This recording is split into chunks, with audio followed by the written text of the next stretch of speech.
ঠিক আছে, প্ৰাৰ্থনা কৰিছোঁ। মৰমীয়া দয়ালু পিতৃ, আমি অপতে এই পৃথিৱীত অনন্তকাল দণ্ড পাবলগীয়া আমিও পূৰ্বৰ এই সংসাৰৰ পাপীবিলাকৰ দৰে আমিও পাপী জীৱন কৰিছিলোঁ। সংসাৰত আমি দণ্ড পাবলগীয়া লোক আছিলোঁ, কিন্তু প্ৰভুৱে আমাক ইমান মৰম কৰিলে, ইমান দয়া কৰিলে। আমি যেতিয়া পাপত মৰি আছিলোঁ, তেতিয়া তেওঁ আমাক পাপৰ পৰা বচাবলৈ স্বৰ্গৰ পৰা নামি আহিল আৰু আমাৰ সমস্ত পাপৰ বোজা লৈ তেওঁ কালবাৰী ক্ৰুচত আমাৰ পাপৰ কাৰণে তেওঁ বিচাৰ, দণ্ড, শাস্তি লৈ আমি পাবলগীয়া ঈশ্বৰৰ ক্ৰোধ তেওঁৰ গাত পৰিল আৰু সেইদৰে আমাৰ সকলো অভিশাপ, বিচাৰ, দণ্ড তেওঁ শেষ কৰিলে। আৰু তেওঁ এতিয়া তেওঁৰ বিশ্বাসীসকলক কৈছে, এতিয়াৰ পৰা আৰু সুদবিচাৰলৈ আহিব নালাগে। এতিয়া তোমাৰ যি প্ৰতিজ্ঞা, তোমাক ভাল পোৱা এই প্ৰতিজ্ঞা বিশ্বাস কৰা লোকসকল আমি এই ঠাইত একত্ৰিত হৈছোহি। তুমি আমাক অনুগ্ৰহ কৰা এই সময়ত, যাতে আমি তোমাৰ ধাৰ্মিকতাৰ সোঁ হাতেৰে অধিককৈ আমাক তুমি ধৰি ৰাখিব। এই কঠিন জটিল সংসাৰত আমি যেন ঈশ্বৰৰ মানুহৰূপে পোহৰ দিব পাৰোঁ, খ্ৰীষ্টৰ পোহৰ য'তে নাথাকক আমি সৌবাতৰি প্ৰচাৰ কৰিব পাৰিম। দিন যেনেকাই নহওক আমাৰ জীৱনত, কিন্তু আমি যেন তোমাৰ প্ৰতিজ্ঞা বিশ্বাস কৰোঁ। তুমি প্ৰতিজ্ঞা কৰিছা, তোমালোকে সমুদায় জাতিৰ আগত সৌবাতৰি প্ৰচাৰ কৰা আৰু মই জগতৰ তেতিয়া তোমালোকৰ লগত জগতৰ শেষলৈকে সংগে সংগে তোমালোকৰ লগত মই আছোঁ। তোমাৰ এই প্ৰতিজ্ঞা বিশ্বাসীসকল এতিয়া আমি একত্ৰিত হৈছোঁ। তুমি আমাক আশীৰ্বাদ কৰা। তুমি কৈছা, হে তাকৰ জাতি ভয় নকৰিবা, তোমালোকৰ পিতৃয়ে তোমালোকক ৰাজ্য দিবলৈ উদ্যত হৈছে, ৰেডি হৈছে। প্ৰভু আমাক সহায় কৰা। আমি বিশ্বাস কৰোঁ তোমাৰ আগমন নিচেই সন্নিকট, অতি ওচৰতে প্ৰভুৱে তেওঁৰ লোকসকলক এই পৃথিৱীৰ পৰা তুলি নিব। পৃথিৱীৰ ওপৰত তেওঁৰ অন্তিম ক্ৰোধ বাকি দিয়াৰ আগে আগে, পৃথিৱীখনক বিচাৰ কৰাৰ আগে আগে, আৰু তেওঁৰ সেই প্ৰতিজ্ঞাত বিশ্বাসীসকল ইয়াত আমি একত্ৰিত হৈছোঁ। তুমি আমাক অনুগ্ৰহ কৰা, যাতে আমি অধিক নম্ৰ হ'ব পাৰোঁ, নিজকে নদ কৰিব পাৰোঁ প্ৰভুৰ আগত, আৰু প্ৰভুৰ পৰা অনুগ্ৰহ পোৱা, আশীৰ্বাদ পোৱা লোক হ'ব পাৰোঁ, আৰু প্ৰভুৰ কামত উপযোগী লোক হ'ব পাৰোঁ, যাতে আগন্তুক ভৱিষ্যত দিনবিলাকতো আমি অনেক আত্মাক নৰকৰ পৰা স্বৰ্গলৈ নিব পাৰোঁ। আমাক আশীৰ্বাদ কৰা, আমাক ব্যৱহাৰ কৰা এই পবিত্ৰ কামত। এই প্ৰাৰ্থনা প্ৰভু যীশুৰ নামত কৰিছোঁ, আমেন। আহক আমি মতি 24 অধ্যায়লৈ শাস্ত্ৰ মেলিছোঁ। মতি 24 অধ্যায়, মেথিউ চেপ্টাৰ 24, মতি 24 অধ্যায়, মতিয়ে লিখা সুবাৰ্তা 24 অধ্যায় আমি মেলিছোঁ শাস্ত্ৰ। মতি 24 অধ্যায়, Matthew chapter 24. Jacob, do you have the scripture? Where is your scripture? Don't neglect to open the scripture. Matthew 24.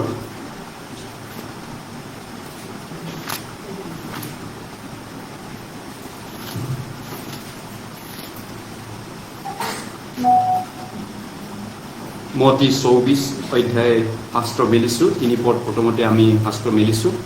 মতিয়ে লিখা সুবাৰ্তা 24 অধ্যায়,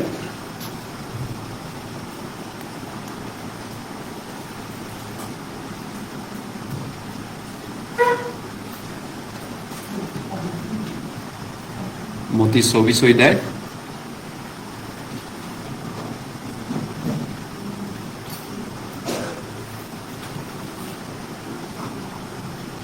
তিনি পদ, মেথিউ চেপ্টাৰ 24 ভাৰ্ছ 3। মই পঢ়ি দিওঁ আপোনালোকৰ কাৰণে। প্ৰথমতে, পাছে যীশু জৈতুন পৰ্বতৰ ওপৰত বহা শিষ্যবিলাকে গুপুতে তেওঁৰ ওচৰলৈ আহি সুধিলে, এইবোৰ কেতিয়া হ'ব আৰু আপোনাৰ আগমন আৰু এই জগতৰ শেষ হোৱাৰ চিন কি, তাক আমাক কওক। মতি 24 অধ্যায় 3 পদ। পাছে তেওঁ জৈতুন পৰ্বতৰ ওপৰত বহা শিষ্যবিলাকে গুপুতে তেওঁৰ ওচৰলৈ আহি যীশুক সুধিলে, এইবোৰ কেতিয়া হ'ব আৰু আপুনি কেতিয়া ঘূৰি আহিব আৰু এই পৃথিৱীৰ বিনাশ বা বিচাৰ কেতিয়া হ'ব, তাক আমাক কওক। তাৰপিছত মতি 24 অধ্যায় সেম চেপ্টাৰ একে অধ্যায় 37 পদৰ পৰা 37 পদৰ পৰা 37 পদৰ পৰা মই পঢ়ি দিম আপোনালোকৰ কাৰণে একে অধ্যায় 37 পদৰ পৰা verse 37 onward কিন্তু নোহৰ দিন যেনে মানুহৰ পুত্ৰৰ আগমনো তেনে হ'ব কিয়নো জলপ্লাৱনৰ আগে নু জাহাজত সোমোৱা দিনলৈকে যেনেকৈ মানুহবিলাকে ভোজন পান কৰি বিয়া দিয়া আছিল আৰু জলপ্লাৱন আহি সকলোকে উঠুৱাই নিনিয়ালৈকে হুঁচ জ্ঞান নাপালে সেইদৰে মানুহৰ পুত্ৰৰ আগমন হ'ব কিন্তু দুজন মানুহ পথাৰত থাকোঁতে এজনক গ্ৰহণ কৰা হ'ব আনজনক ত্যাগ কৰা হ'ব দুজনী তিৰোতাই জাতেৰে দলি থাকোঁতে এজনীক গ্ৰহণ কৰা হ'ব আনজনীক ত্যাগ কৰা হ'ব এই হেতুকে বৰ দি থাকা কিয়নো তোমালোকৰ প্ৰভু কোন মুহূৰ্তত আহিব তাক তোমালোকে নাজানা কোন পৰ চুৰ আহিব তাক গৃহস্থে জনা হলে পৰ দি থাকি নিজৰ ঘৰত সিদ্ধি দিব নিদিলেহেঁতেন ইয়াক তোমালোকে জানা 44 পৰা আমি একেলগে পঢ়িছো 44 এতেকে তোমালোকো যুগুত হৈ থাকা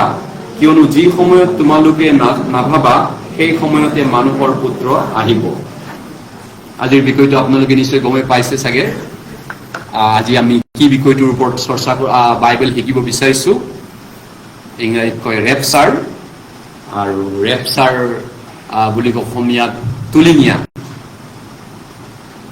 ওপৰলৈ তুলি নিয়া পুৰণা নিয়মৰ শাস্ত্ৰৰ ভাৱবাদীবিলাকৰ ভিতৰত আটাইতকৈ ইম্পৰ্টেণ্ট আৰু গুৰুত্বপূৰ্ণ ভাৱবাদীটো কি আছিল পুৰণা নিয়মৰ আব্ৰাম মুচি জাকুব ইছহাক এলিয়া এলিছা পুৰণা নিয়মৰ দাউদ যিমান ভাৱবাদী আছিলে গোটেইকেইজন ভাৱবাদীয়ে এজন পুৰুষৰ কথা ভাৱবাদী কৰিছিল এজনৰ কথা ভৱিষ্যতে আহিব লগা জনৰ কথা কৈছিল গতিকে পুৰণা নিয়মখন খ্ৰীষ্টৰ আহাটোৰ বিষয়ে তেওঁলোকে দৰ্শন পাইছিল যিটো নেকি প্ৰভু জিহুৱা আছিল তেওঁৰ নামটো পুৰণা নিয়মত লৰ্ড গড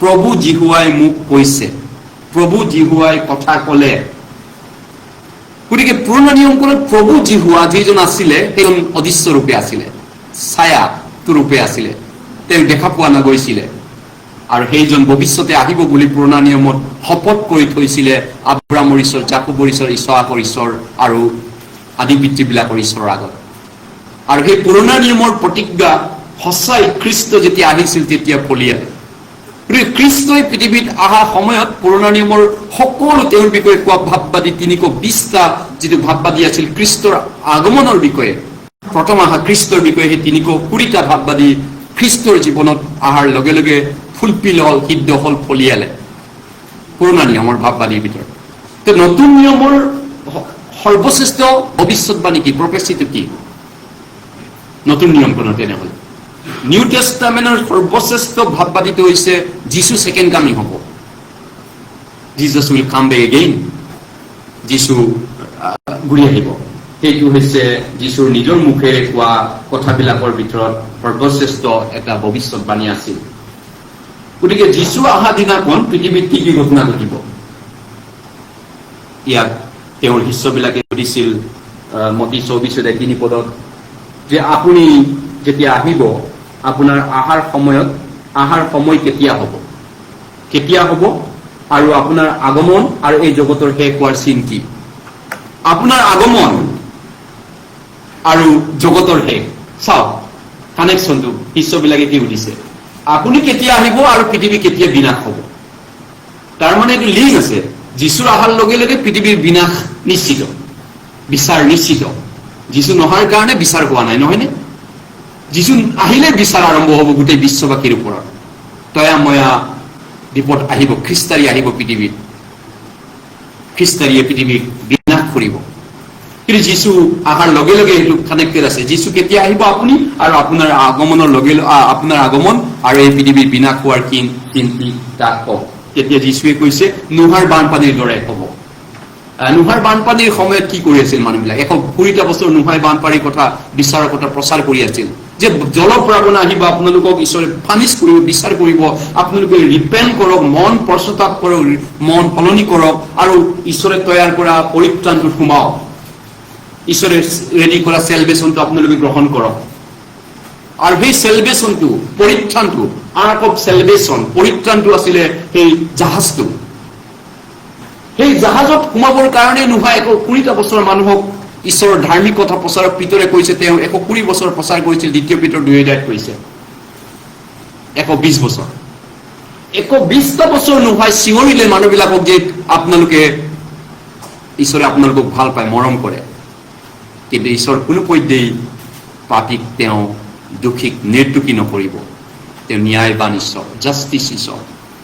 হয়, কোনোবা যদি পাপ কৰি পিনে নিজকে পশ্চাতাপ কৰি দুখী পাপ হয়, ঈশ্বৰৰ পৰা পৰিত্ৰাণ বিচাৰিছে, ঈশ্বৰে তেওঁক ক্ষমা কৰিবলৈ, পৰিত্ৰাণ পাবলৈ কাৰণে তেওঁক সেই জাহাজ ৰেডি কৰিছে, আপোনালোকে ৰিপেণ্ট কৰক, ঘূৰি আহক।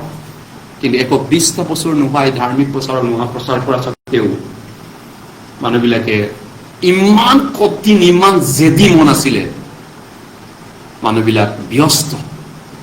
ভোজন পান, বিয়া বাৰু, সংসাৰ, এইবিলাকতো বাৰু পাপ নহয়, নেচাৰেল। আমি খানা খাওঁ, আমি খাই আহিছোঁ, ৰাতিপুৱা ময়ো খাইছোঁ, ৰাতিও, দুপৰীয়া বা পিছবেলা অলপ কিবা এটা খাব লাগিব, আপোনালোকে খাব লাগিব। খোৱা বোৱাত কি পাপ আছে? এইটোতো পাপ নাই। বিয়া বাৰুত কি পাপ আছে? নেচাৰেল প্ৰক্ৰিয়া, এইটো ঈশ্বৰে দিছে বিয়া বাৰু খোৱা বোৱাত, নহয় জানো? কিন্তু তাতে কি হৈছে সমস্যাটো? সৃষ্টিকৰ্তাৰ পৰিত্ৰাণ, সৃষ্টিকৰ্তাৰ উদ্ধাৰ মুক্তি নজনাকে, তেওঁৰ লগত জ্ঞান নথকাকে, তেওঁৰ ক্ষমা নজনাকে, তেওঁৰ পৰিত্ৰাণ, তেওঁৰ সৃষ্টিৰ ৰহস্য, তেওঁৰ উদ্দেশ্য, তেওঁৰ পৰা পাপ ক্ষমা মুক্তি উদ্ধাৰ গ্ৰহণ নকৰাকে পৃথিৱীখনত মানুহ অকল ব্যস্ত, পৃথিৱীখনকে শেষ কৰি দিয়াটো, 70-80 বছৰ জীৱনতেই সকলো শেষ কৰাটো। প্ৰথম কৰিন্থীয়া 15:10 পৌলে কৈছে, আহক আমি ভোজন পান কৰো হওক, লেটছ পাৰ্টি, আহক আমি আজি খাওঁ পিও এছ কৰো হওক, কাৰণ কাইলৈ আমি মৰিম। যদি কাইলৈ মৰিবই লাগে, খাওক, সকলোৱে খাওক, পাৰ্টি কৰক, এনজয় কৰক, যিহেতু আপুনি মৰিব। কিন্তু মৃত্যুৰ পিছত যদি পুনৰুত্থান আছে, যদি বিচাৰ হয়, পাচনি কৰ্ম 17:31 পদত কৈছে, ঈশ্বৰে সেই অজ্ঞানতাৰ কাল সহিলে 30 পদত। কিন্তু এতিয়া আত্মাই জাতিকে সকলো মানুহকে মন পাল্টাবলৈ ঈশ্বৰে আজ্ঞা দিছে। 31 পদত কৈছে, তেওঁ ন্যায় ৰূপে জগতৰ বিচাৰ কৰিব, তাৰ প্ৰমাণ তেওঁ মানুহবিলাকৰ মাজৰ পৰা এজনক তুলিলে, আৰু তেওঁ বিশ্বাসযোগ্য প্ৰমাণ দি সকলোৰ আগত সাক্ষী দিছে, তেওঁ তেওঁৰ দ্বাৰা তোমালোকক তুলিব আৰু প্ৰত্যেকজনক বিচাৰ কৰিব। সেই খ্ৰীষ্টৰ পুনৰুত্থানৰ কথা প্ৰচাৰ কৰিছিল পৌলে এথেন্স মহানগৰীত আজিৰ পৰা 1900 বছৰ আগত। আৰু তেতিয়া মানুহবিলাকৰ কিছুমানে কৈছে, এই বিষয়টো আপোনাৰ পৰা আৰু শুনিব মন আছে, মৃত্যুবিলাকৰ পুনৰুত্থান। মৰা মানুহ যি তুলিব ঈশ্বৰে দিন, বা ছাই হৈ গ'ল, জ্বলালে তেওঁ, বা মাটিত মিলি গ'ল, তেওঁক ঈশ্বৰে তুলিবগে। এই বিষয়টো ইণ্টাৰেষ্টিং। কোনোবা কৈছে, কি নাবুত নাচৰুৰ কথা কৈছা হে আপুনি? ঠাট্টা কৰিলে পৌলক, নহয় নে কিছুমানে? কিন্তু কিছুমানে কৈছে বিশ্বাস কৰিলে, কিছুমানে বিশ্বাস কৰিলে, যদি সৃষ্টিকৰ্তাই সৃষ্টি কৰিছে, ঈশ্বৰ যদি ঈশ্বৰ হয়, তেওঁ মৰাবিলাকৰ ঈশ্বৰ নহয়, তেওঁ জীয়াবিলাকৰ ঈশ্বৰ, তেওঁ জীয়াজনৰ ঈশ্বৰ, আৰু তেওঁ আজীৱন, তেওঁ অমৰ, আৰু তেওঁৰ লগত থাকিবলগীয়া লোকো অমৰ হ'ব লাগিব। যিখন স্বৰ্গ আছে, সেই স্বৰ্গত জানো মৰা মানুহ সোমাব পাৰে জানো? তাতো চিৰজীৱী লোকে স্বৰ্গত সোমাব। আৰু সেই যীশুখ্ৰীষ্ট ইয়াত আগমনৰ কথা বাইবেলত নোহাৰ বানপানীৰ লগত তুলনা কৰিছে। কিন্তু মানুহবিলাক তৎসত্ত্বেও মন পালন নকৰিলে, মানুহবিলাকে তেনেকৈ জলপ্লাবনত বিনষ্ট হৈ মৃত্যুবৰণ কৰিলে। ঈশ্বৰে জলপ্লাবন আনিলে, বিচাৰ কৰি বিনাশ কৰিলে। ঠিক তেনেকুৱা যীশুৰ আগমন তেনেকুৱা হ'ব। যীশু যেতিয়া আহিব, তেতিয়া কি হ'ব? তেওঁৰ উদ্ধাৰ পোৱা খ্ৰীষ্টিয়ানবিলাক। গতিকে যীশুৱে নতুন জন্ম পোৱা খ্ৰীষ্টিয়ানবিলাকৰ ইয়াত যিটো আগমন, তেওঁ মানে যিটো আগমন নহয়, টেকেন এণ্ড আদাৰলে, মানে তুলি নিয়া হ'ব আৰু বাদ পৰিব। কিছুমানে তুলি নিব আৰু কিছুমানক বাদ পৰিব। কাক তুলিব? তেওঁ কৈছে, দুজন মানুহ পথাৰত থাকোঁতে এজনক গ্ৰহণ কৰা হ'ব, আনজনক তুলি নিয়া হ'ব। দুজন মানুহ পাকঘৰত ৰান্ধি আছে, যিহুদি তিৰোতাই ব্ৰেকফাষ্ট ৰান্ধি আছে, যাতে ঢলি আছে মানে ব্ৰেকফাষ্ট ৰুটি বনাই আছে। এজনীক তুলিব, এজনী বাদ পৰিব। আৰু দুজন মানুহ শুই আছে, এজনী উঠিব, এজন উঠিব, এজন বাদ পৰিব। লোকত কৈছে, লোক 17:10 কৈছে, এজনী শুই থাকোঁতে এজনক তুলি নিয়া হ'ব। তাৰমানে এতিয়া যদি গোল পৃথিৱীত যদি চাওঁ, গোল পৃথিৱীত এতিয়া কিছুমান দেশত এতিয়া ৰাতিপুৱা ব্ৰেকফাষ্ট খোৱা টাইম, এতিয়াতো আমাৰ ইয়াত 11টা, 11:30 বাজি গৈছে। কিছুমান দেশত সন্ধিয়া 5টা বাজিছে, কিছুমান দেশত এতিয়া ঘোৰ টোপনিত যাব সময় হৈছে। আমেৰিকা ৰাতি 11টা 12টা বাজিব আৰু এতিয়া টোপনি যাওঁ অৱস্থা নহয়। গতিকে পৃথিৱী য'ত বেলি ছাইডটো পৰে, পৃথিৱী ঘূৰি থাকে সেইকাৰণে বেলি ছাইড পৰা সময়ত পোহৰ হয় আৰু এক ছাইডটো আন্ধাৰ হয়, নহয় জানো? সেই আন্ধাৰ ছাইডটো হৈ ভাৰতৰ, চাইনা, জাপান যিয়ে নহওক তাত শুই থাকিব বৰ্ণ এগেইন খ্ৰীষ্টান বিলাক, আৰু কিছুমান য'ত পোহৰ হৈছে তাততো কিবা কাম বন থাকিব বা ব্ৰেকফাষ্ট খাব, কিবা কিবি টাইম মতে বেলেগ বেলেগ হ'ব। কিন্তু যীশু যিহেতু আহিব, তেওঁ কৈছে অহা সময়ত একেলগে বৰ্ণ এগেইন খ্ৰীষ্টান বিলাকক তুলি নিয়া হ'ব একেলগে। কিন্তু একে সময়তে বাদ পৰিব একেলগে, ঘৰখনতে বাদ পৰিব। ঘৰৰ ভিতৰতে বাদ পৰা মানুহ আছে, একেখন বিচনাতে বাদ পৰা মানুহ আছে, একেখন বিচনাৰ পৰা উঠা মানুহ আছে, যীশুৱে কৈছে। আৰু একেখন পাকঘৰত ৰান্ধা খোৱা বোৱা কৰা মানুহ উঠিব, এজনে আনজন বাদ পৰিব। একেখন অফিচত কাম কৰি থকা মানুহ এজনে উঠিব, আনজন বাদ পৰিব। এইটো নটিচ কৰিব লগা কথা নহয়। য়েছ, যীশুৱে কৈছে এইটো নটিচ কৰিবলগীয়া কথা। গতিকে যিটো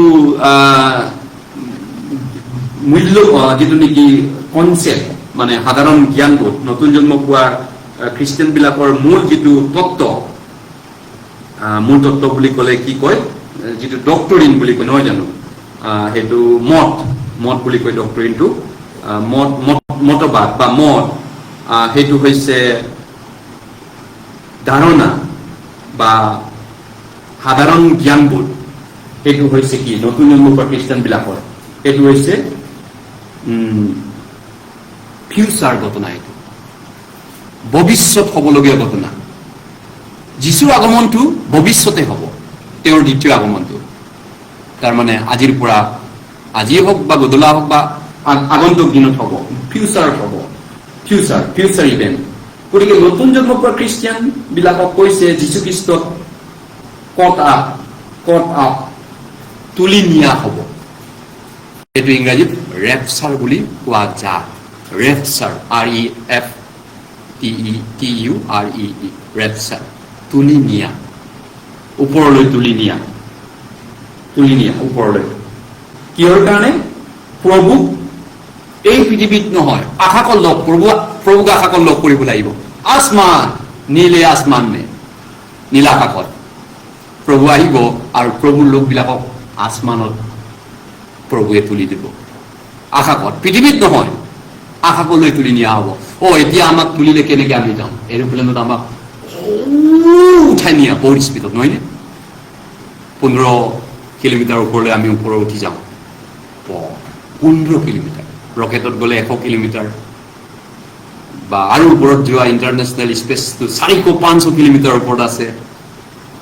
এলন মাস্কে যিটো ৰকেট পঠাইছে 100 কিলোমিটাৰ পুৰাই আহিব পাৰে, আপুনি যদি টকা টিকেট কাটিব পাৰে। 100 কিলোমিটাৰ ওপৰত আপোনাক পুৰাই পিনি তেওঁৰ ৰকেটে লৈ আহিবগৈ 100 কিলোমিটাৰ ওপৰলৈ। এৰোপ্লেন 15 কিলোমিটাৰ ওপৰত যায়, 12ৰ পৰা 15 কিলোমিটাৰ ওপৰত। কিন্তু এলন মাস্কে 100 কিলোমিটাৰ আপোনাক পুৰাব পাৰে। আৰু তাতকৈ আৰু আন্তঃৰাষ্ট্ৰীয় যিটো মহাকাশ কেন্দ্ৰ আছে, সেইটো 400-500 কিলোমিটাৰ ওপৰত আছে, বহুত ওপৰত। যীশু আকাশত আহিব। তাৰপিছত যিটো বাইবেলৰ যিটো পুনৰ যিটো তুলি নিয়া, সেইটো ইংৰাজীত ৰেপচাৰ শব্দটো অৱশ্যে দেখা নাযায়। যিবিলাক ইংলিছ বাইবেল ইউজ কৰিছে তেওঁলোকে হয়তো ৰেপচাৰ শব্দটো আজিলৈকে হয়তো তেনেকুৱা পোৱা নাযায়, বেছিভাগ ইংলিছ ভাৰ্চনতে নাই।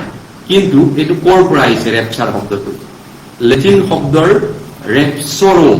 ৰেপচৰো শব্দৰ পৰা আহিছে। ৰেপচৰো লেটিন ভাষাৰ। ইয়াৰ মিনিংটো হৈছে, গ্ৰীক ভাষাত অনুবাদ কৰা মতে লেটিন ভাষাটো হাৰ্পোজো, মিনিংটো হাৰ্পোজো, এইটো হৈছে বলপূৰ্বকভাৱে কাঢ়ি নিয়া, বলপূৰ্বকভাৱে উঠাই নিয়া। ধৰক ডেকা ইয়াৰ পৰা উঠি যাব মন নাই, পৃথিৱীত তেওঁ খুব ভাল পায়, ডেকা উঠি যাব মন নাই, কাৰণ তেওঁ কাম কৰিব লাগে, দৌৰি ফুৰিব লাগে, তেওঁ স্কুটি চলাই ভাল পায়। গতিকে তেওঁ উঠিব মন নাই, যীশুৱে ওপৰত বলপূৰ্বকভাৱে কাঢ়ি নিব, হয়নে? সেইটো যীশু আগমনটো কেঁচা তুলি নিয়া হ'ব, ওপৰলৈ লৈ যোৱা হ'ব। প্ৰথম তেছালোনিকিয়া লৈ গৈছো 4 অধ্যায়, 1 তেছালোনিকিয়া চেপ্টাৰ 4, প্ৰথম তেছালোনিকিয়া 4 অধ্যায়, প্ৰথম তেছালোনিকিয়া 4 অধ্যায়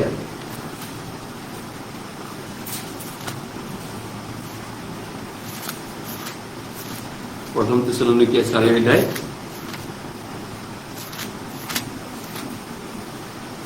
প্রথম তেছালোনিকে 4 অধ্যায় 16 পদ, 1 Thessalonians chapter 4 verse 16 16 16 17 আমি একেলগে পড়িছো 16 and 17 1 Thessalonians chapter 4 verse 16 and 17 প্রথম তেছালোনিকে 4 অধ্যায় 16 আৰু 17 পদ আহক আমি একেলগে পাঠ কৰিছো। কাৰণ জয় ধ্বনি প্ৰধান স্বৰ্গদূতৰ মাত আৰু ঈশ্বৰৰ তুৰি বাইদে সৈতে প্ৰভু নিজে স্বৰ্গৰ পৰা নামি আহিব আৰু খ্ৰীষ্টৰ আশ্ৰয়ত মৰা লোকবিলাকে প্ৰথমে উঠিব। পাছে আমি জীৱিত থকা অৱশিষ্ট লোকবিলাক আকাশত প্ৰভু লগ ল'বলৈ তেওঁবিলাকে সৈতে মেঘৰথত তুলি নিয়া হ'ব। তুলি নিয়া হ'ব, সেইটোকে কয় ৰেপচাৰ ইংৰাজীত, তুলি নিয়া। বিকটা ইয়াৰ অৰ্থটো হৈছে ৰেপচাৰ। গতিকে ৰেপচাৰত কি হ'ব? দুটা আমি ইয়াত একে সময়তে দুটা কথা আমি নজৰ দিছো। ইয়াত দুটা বিষয় নজৰ দিবলগীয়া কথাটো হৈছে প্ৰধান স্বৰ্গদূতৰ মাত আৰু তুৰি বাইদে সৈতে প্ৰভু নিজে স্বৰ্গৰ পৰা নামি আহিব। স্বৰ্গৰ পৰা নামি আহিব, কিন্তু পৃথিৱীত নহয়, আকাশত। এই মাটিত নহয়, মাটি গছকিব নাহে, আকাশত তেওঁ নামি আহিব। ক'ৰ পৰা? স্বৰ্গৰ পৰা। আপুনি বুজিব পাৰে আকাশটোৱেটো স্বৰ্গ হয়, স্বৰ্গ হয় আকাশটো, এইটো ফাৰ্ষ্ট স্বৰ্গ। কিন্তু দ্বিতীয় স্বৰ্গ গেলেক্সি বিলাক, কসমছ বিলাক। কোনবিলাক? দ্বিতীয় স্বৰ্গটো গ্ৰহ নক্ষত্ৰ ৰাজ্যটো, তাৰকা ৰাজ্যটো। আৰু থাৰ্ড হেভেনটো পৌলে য'ত গৈছিলে সেইটো হৈছে পেৰাডাইজ, পৰম দেশ। পৰম দেশৰ পৰা খ্ৰীষ্টি নামি আহিব প্ৰথম আকাশ মণ্ডল স্বৰ্গলৈ। ইয়াৰ পৰা তেওঁৰ মানুহবিলাকক উঠাই লৈ যাব প্ৰথম আকাশ মণ্ডল স্বৰ্গলৈ। তাৰপিছত ইয়াতে কৈছে খ্ৰীষ্টৰ আশ্ৰয়ত মৰা লোকবিলাকে প্ৰথমতে উঠিব। খ্ৰীষ্টৰ আশ্ৰয়ত মৰা লোক, যিবিলাক উদ্ধাৰপ্ৰাপ্ত লোক আছে, নতুন জন্ম পোৱা বৰ্ণ এগেইন খ্ৰীষ্টিয়ান আছে, কিন্তু ইতিমধ্যে তেওঁলোকক মৈদাম দিয়া হ'ল, বা মৈদাম দিয়া বা নিদিয়া হওক, বা জাহাজত মৰিল বা এৰোপ্লেনতে চাই হৈ গ'ল, যিয়ে নহওক কিবা এটা কাৰণত মৃত্যু হ'ল আগতে, তেওঁলোকক লগে লগে তেওঁলোকক তুলি নিয়া হ'ব। তাৰপিছত পাছে আমি জীৱিত থকা অৱশিষ্ট লোকবিলাক আকাশত প্ৰভুক লগ ল'বলৈ তেওঁবিলাকে মেঘৰথত তুলি নিয়া হ'ব। পাছে আমি জীৱিত থকা, তাৰমানে এইটো লগে লগে হ'ব। তেওঁলোকো উঠিব মৈদামৰ পৰা, লগে লগে আমাকো জীয়াই থকা বিলাককো আমি লগে লগে একেলগে ঘটনাটো ঘটিব। এইটো বহুত ডিফাৰেঞ্চ টাইম নাই, এইটো তৎক্ষণাত হ'বলগীয়া ঘটনা। গতিকে মৰা মানুহবিলাক আগত উঠিব, তাৰপিছত আমি ৰখি থাকিম, নহয়, তেনেকুৱাও নহয়। তেওঁলোক লগে লগে চকুৰ প্ৰচাৰতে এক তিলেকতে এইটো ঘটনাবিলাক ঘটিব। ডিফাৰেঞ্চটো একে সময়তে হ'ব, তাৎক্ষণিকভাৱে হ'ব দুইটা তুলি নিয়াটো। যদি আমি সেইটোৰ বিষয়ে কি কয়, আমাৰ শৰীৰটো যিবিলাক আমি এতিয়া বাৰু মৰা মানুহবিলাকতো এতিয়া শিকিবলগীয়া নাই, নহয় জানো? যিবিলাক আমাৰ নতুন জন্ম পোৱা সোণাইগুলি মণ্ডলীৰ মানুহ মৰিছে, আছেনে কোনোবা নতুন জন্ম পোৱা মানুহ ইতিমধ্যে মৰা মানুহ আছেনে? মৰা মৈদামত দিয়া নাই যে এতিয়া আপুনি ইয়াত আছে কি? আপোনাক মাটি গাড়ীব লাগিব যদি মৰিছে। মই কৈছো যিবিলাকক মাটি দিয়া হ'ল বা জ্বলাই দিয়া হ'ল, একো নাই, জ্বলাওক বা মাটি দিয়া হওক, এইটো ডিফাৰেঞ্চ নাই। মৰা মানুহৰ কথা কৈছে। বৰ্ণ এগেইন মেম্বাৰ কিন্তু ইতিমধ্যে মৰি গৈছে, এইটো মণ্ডলী কোন আছে? তেওঁলোক শিকিব লগা নাই, কাৰণ তেওঁলোকে ইয়াত নাই এতিয়া। কিন্তু এতিয়া আমাৰ শিকিব লগাটো হৈছে জীয়াবিলাকৰ বিষয়ে, আমি কেইটাৰ বিষয়ে। আমাৰ বিষয়ে কি কৈছে? প্ৰথম কৰন্থিয়া 15 অধ্যায় গৈছো। প্ৰথম কৰন্থিয়া 15 অধ্যায়, প্ৰথম কৰন্থিয়া 15 অধ্যায়, 1 Corinthians chapter 15, 1 Corinthians chapter 15, প্ৰথম কৰন্থিয়া 15 অধ্যায়। যিশুৰ দ্বিতীয় আগমন বুলি ক'লে মোৰ মন উৎফুল্লিত হৈ আনন্দত নাচিব লাগি মন যায়। এয়া আমাৰ খ্ৰীষ্টিয়ান নতুন জন্মৰ খ্ৰীষ্টানৰ কাৰণে চবচে ডাঙৰ আশা, এইটো নহয়নে? আৰু সেই দিনটোতকৈ আনন্দৰ দিন বাৰু আমাৰ বাবে কিবা এটা আছেনে? মোৰ বোধেৰে একোৱেই নহ'ব। যিশুৰ আগমনৰ সেই দিনটোতকৈ বেলেগ আনন্দৰ দিন আমাৰ একোৱেই হ'ব নোৱাৰে। প্ৰথম কৰন্থিয়া 15 অধ্যায় 51 পদ, 51 51 পদ, 51 পদ, 1 Corinthians chapter 15 verse 51 onward, 51 onward. চোৱা, মই তোমালোকক এটি নিগুৰ তত্ত্ব কওঁ। নিগুৰ তত্ত্ব, এটি মিস্ত্ৰী যিটো ৰহস্যৰ কথা ৰহস্যৰ গুণ পাইছোঁ। কি ৰহস্য?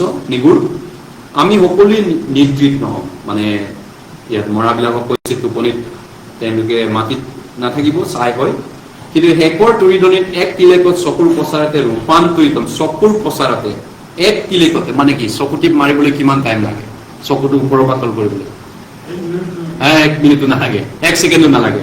গতিকে এইটো তাৎক্ষণিক ঘটনা হ'ব যীশুৰ আগমনটো, কিয়নো তুৰি বাজিব, তাতে মৃত্যুবিলাক অক্ষণীয় হৈ উত্থিত হ'ব আৰু আমি ৰূপান্তৰিত হ'ম। এতিয়া মৃত্যুবিলাকৰ কথাটো আপুনি ইতিমধ্যে ক'লো, তেওঁলোক অক্ষণীয় হৈ উত্থিত হ'ব, উত্থিত হ'ব, ৰেজাৰেকশ্যন হ'ব, যীশু জি উঠাৰ দৰে জি উঠিব তেওঁলোকো, কিন্তু আৰু কেতিয়াও নমৰিব, অক্ষণীয়, অমৰ, অমৰত্বা অধিক প্ৰাপ্ত হ'ব, অমৰ দেহ পায়। এটা গীতেও কৈছে, উৰি উৰি যাম আমি ইপাৰে টকা তেওঁৰ মৰম দেশলৈ, অমৰ দেহা লৈ পিনি। এইটো দেহাত ল'লেতো অমৰ দেহা নহয়, বৰ্তমান এইটো অমৰ নহয় মোৰ দেহাটো, নহয়নে? এটা বয়সত আমি এই দেহাক বদলি কৰিবই লাগিব, এই দেহাৰ প্ৰয়োজন নাই এটা বয়সত, নিৰ্দিষ্ট এটা বয়স হ'ব যেতিয়া আমাৰ সকলোৰে, নহয়নে? কিন্তু যেতিয়া আমি স্বৰ্গত যাম তেতিয়া আমাৰ দেহা চেঞ্জ হ'ব, অমৰ দেহা হ'ব, সেইটো ইয়াত কৈছে। তাৰপিছত অমৰ দেহা 52 পদ, কিয়নো তুৰি বাজিব, তাতে মৃত্যুবিলাক অক্ষণীয় হৈ উঠিবগে আৰু আমি ৰূপান্তৰিত হ'ম। 53 পদ একেলগে পঢ়ো, ভাৰ্ছ 53, কিয়নো এই ক্ষয়ৰ পাত্ৰই অক্ষয়তা আৰু এই মৃত্যুৰ পাত্ৰই অমৰতা পিন্ধিব লাগিব। এই ক্ষয়ৰ পাত্ৰই বৰ্তমান আমাৰ বডিটোক কৈছে, নহয়নে? এই বডি ক্ষয়ৰ পাত্ৰ, তাৰমানে মেন ইজ মৰ্টেল, মানুহ মৰণশীল। আমাৰ দেহাক কৈছে এইটো, আমাৰ আত্মা সদায় যুৱা, আমাৰ মন সদায় দেখা। গতিকে এই আত্মা মনক কৈছে ইয়াত, আমাৰ দেহাটোক কৈছে ইয়াতে ক্ষয়ৰ পাত্ৰই, আমাৰ এইটো মনটোক কোৱা নাই, আত্মাটোক কোৱা নাই, দেহাটোক কৈছে ক্ষয়ৰ পাত্ৰ। তাৰপিছত অক্ষণীয় কি হ'ব, আৰু এই মৃত্যুৰ পাত্ৰই কোনটোক কৈছে? দেহাটো কৈছে, বৰ্তমান এই বডিটো অমৰত্বা পিন্ধিব লাগিব। অমৰত্বা, অমৰলতা, অমৰলতা এটা কিবা এটা মেডিচিন লতাও আছে। তেওঁ অমৰ এই জগতত মানুহে ব্যৱহাৰ কৰে, অমৰ হ'বৰ কাৰণে মানুহে সপোন দেখে, সাধনা কৰে, বা তেওঁলোকে পৃথিৱীত কিবা কিবি স্মৃতি ৰাখিবলৈ চেষ্টা কৰিছে। এই পৃথিৱীৰ বহুত মানুহ আছে, নহয়নে, অমৰ হ'বৰ কাৰণে, কিন্তু মানুহৰ প্ৰচেষ্টাৰ দ্বাৰা কেতিয়াও সেয়া সম্ভৱ নহয়। যিজনে ধূলিৰ পৰা বনাইছে আৰু ধূলিলৈ গোটাব পাৰে আৰু ধূলিৰ পৰা অমৰ বনাব পাৰে, এজন ঈশ্বৰৰ পৰাই সেয়া সম্ভৱ হয়, সেয়া হৈছে যীশু খ্ৰীষ্ট। গতিকে যীশুৰ আগমনৰ সময়ত আমি ইমৰ্টেলিটি হ'ম। মই কিয় খ্ৰীষ্টৰ প্ৰতি আকৰ্ষিত হ'লো, বাইবেলৰ প্ৰতি মই কিয় আকৰ্ষিত হ'লো, এজন সত্য ঈশ্বৰক কিয় বিচাৰিছিলো? সঁচা কথা ক'বলৈ গ'লে, যেতিয়া মই LP স্কুলত আছিলোঁ, প্ৰাইমাৰী স্কুলত, সৰু কালৰ কথা কৈছোঁ, চেঙেলীয়া, চেঙেলীয়া মানে সৰু কাল, শিশু কালৰ, তেতিয়া মই ক্লাছ 2 নে কিমান, দ্বিতীয় শ্ৰেণী বুলি কয় তেতিয়া আমাৰ দিনত, তেতিয়া মানুহ মৰণশীল বুলি আমাক হেডমাষ্টৰে মুখস্থ কৰিব দিছিল ক্লাছত। মই কৈছোঁ মানুহ মৰণশীল। তেতিয়াতো সৰু হ'লে বুজি পাওঁ, মানুহ কিয় মৰিব লাগে, মানুহ নমৰা হ'লে কিমান ভাল আছিলে। ঈশ্বৰৰ প্ৰশ্ন, সৰু কালৰ ল'ৰালি কালৰ প্ৰশ্ন, না অজানিতে হোৱা প্ৰশ্ন। ককাক, মাজু ককাক দেখিছোঁ, কোনোবা ককাক দেখিছোঁ মৃত্যু হোৱা, আৰু মৈদাম দিয়া দেখিছোঁ, মৰি যোৱা দেখিছোঁ। তেনেকুৱা সৰু কালৰ পৰা, ল'ৰালি কালৰ পৰা বহুত মৰা মানুহ দেখিছোঁ, নহয় জানো? মৈদাম দিয়া কৰা আজিলৈকে বহুত মানুহ দেখিলোঁ। তাৰপিছতে প্ৰশ্ন হৈছে, মানুহ কিয় মৰণশীল? যদি নমৰা হোৱা হ'লে? সেইটোৱেই কাৰণে মই বাইবেলৰ পৰা এই প্ৰশ্নৰ উত্তৰ পালো। আচলতে ঈশ্বৰে আমাক সেইটোৰ কাৰণে, অনন্ত জীৱন দিবৰ কাৰণে যীশুক পঠাই দিছে। যোখন 5:39 কৈছে, তোমালোকে ধৰ্মশাস্ত্ৰৰ কথা বিচৰা, কিয়নো সেই শাস্ত্ৰত তোমালোকৰ অনন্ত জীৱন আছে বুলি পাবা। আৰু প্ৰথম জীৱন 3:2 পদ, ভাৰ্ছ 2, 2 পদ। আহক আমি 2 পদ উলিয়াইছো, John chapter 3 verse 2। সেই প্ৰিয়বিলাক, এতিয়া আমি ঈশ্বৰৰ সন্তান আছো, কিন্তু পাছত কি হ'ম? সেই এতিয়ালৈকে প্ৰকাশিত হোৱা নাই, এতিয়ালৈকে বৰ্তমান আজিলৈকে হোৱা নাই ন। পাছত কি হ'ব? এতিয়া আমি ঈশ্বৰৰ সন্তান হৈছো, তেওঁ প্ৰকাশিত হলে, যীশু যেতিয়া আকাশত আহিব প্ৰকাশিত হ'ব, আমি তেওঁৰ নিচিনা হম। যীশু জি উঠাৰ পিছত 3 দিনৰ পিছত কেনেকুৱা হৈছিলে? ভজা মাছ খাব পাৰিছিল, কথা ক'ব পাৰিছিল, দেৱাল বন্ধ কোঠৰি তেওঁ বিনা দৰ্জা খুলি পিনি হ'ব পাৰিছিল, গ্লৰিফিকেশ্যন বডি। কিয়নো তেওঁ যেনেকুৱা আছে তেওঁ তেনেকুৱাই দেখিম। গতিকে যীশুৰ নিচিনা হ'ব, অমৰ। যীশু অমৰ নহয়নে? ইব্ৰীতে 8 পদত কৈছে, কালি আজি সদা কালৈকে যীশু ছেম, yesterday today forever। যীশু আপোনালোকে ভাবা ফিজিকেলি আমি খ্ৰীষ্টমাছত তেওঁ বেবী হিচাপত যত্ন পাইছিল নহয়, বেবী খ্ৰীষ্টমাছ। সেইটো নহয়, সেইটো তেওঁৰ কাৰণে এটা টেম্পৰাৰী ৰূপে আছিলে। যীশু কেতিয়াও বেবীও নহয়, যত্নও নহয়, দেখাও নহয়, বুঢ়াও নহয়, বৃদ্ধও নহয়, মৃত্যুও নহয়।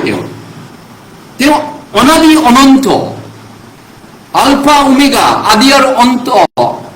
তেওঁৰ বাহিৰে কোনো নাই। মই আলফা আৰু মই ওমেগা, মই আদি আৰু অন্ত, প্ৰাকৃত বাক্যত কৈছে যীশু। তেওঁ মানুহৰ প্ৰয়োজন কাৰণে তেওঁ এদিন মানুহ ৰূপ লৈছিল, কেইবাটামান বছৰ, 33 বছৰ পৃথিৱীত মানুহ ৰূপ লৈছিল, তেজ মাংস।